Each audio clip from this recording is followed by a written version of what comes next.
to with Mr. Adams. How to with Mr. Adams.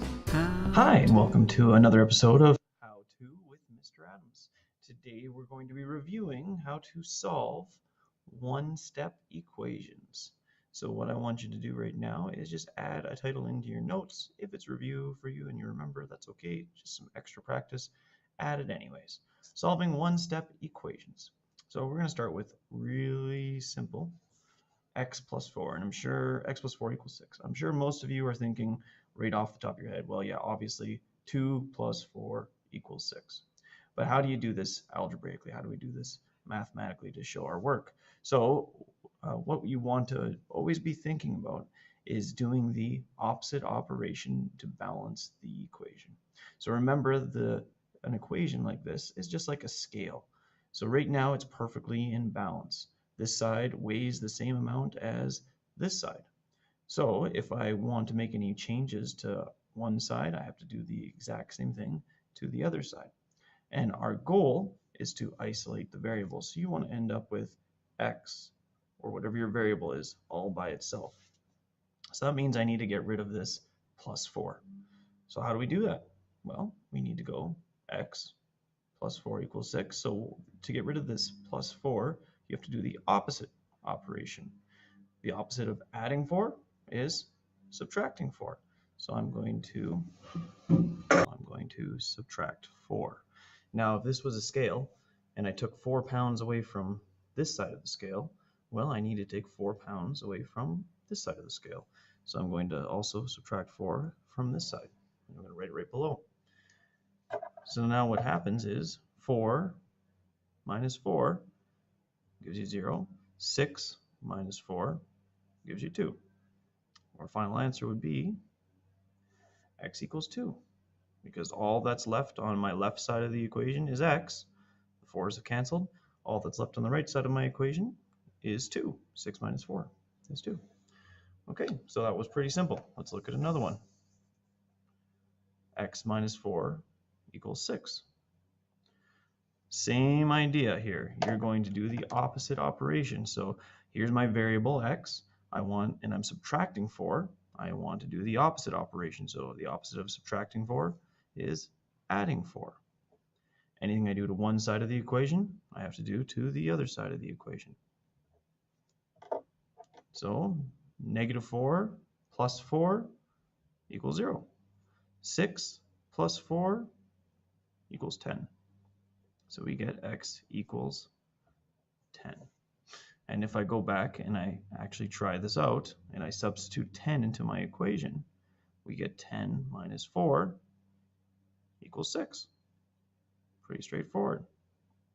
Okay, let's take a look at something with multiplication.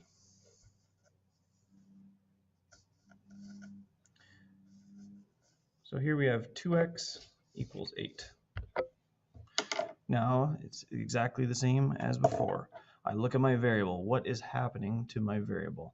Well, I want to end up with x all by itself. So in the end, we want to have x equals something.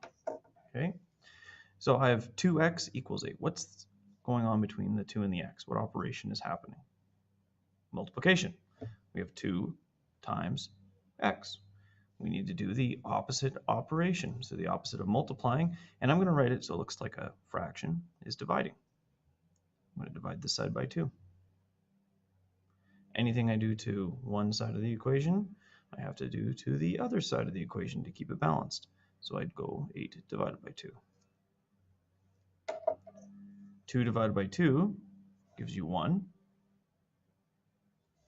8 divided by 2 gives you 4. All right. So x equals 4. I'll circle my, I didn't circle my answers on the previous ones. And if you want to double check that it works, let's actually substitute it back in. So remember, whenever I make a substitution, I'm going to put it in brackets. So 2 times 4 should equal 8, right? Wherever I saw I had an x, I replaced it with 4. 2 times 4 is 8? Yeah, that's right. 2 times 4 is 8. 8 equals 8. Then you know your answer that you came up with is correct. That's how you check your answer. One more. We have x divided by 3 equals 9. So what's happening here? Well, I'm dividing by 3. And we want to get x by itself. In order to do so, you need to do the opposite operation. Opposite of dividing is multiply. So I'm going to write over here in my other color times 3. And anything I do to one side of the equation, I must do to the other, times 3. Okay, now this is essentially what we have here is 3 over 3. Okay, so these 3's will cancel with each other, which gives us x all by itself. And then over here we have 9 times 3, which is 27. Circle your answer. Let's see if we got it right. We'll substitute into our original expression up here. So it was x, wherever I see an x, I'm going to substitute in 27, and I will put it in brackets. 27 divided by 3 equals 9. Yeah, 27 divided by 3 is 9. So you know you got it right. Okay. And that is how you solve one-step equations with adding, subtracting, multiplying, and dividing. Ask Mr. Adams if you have any other questions.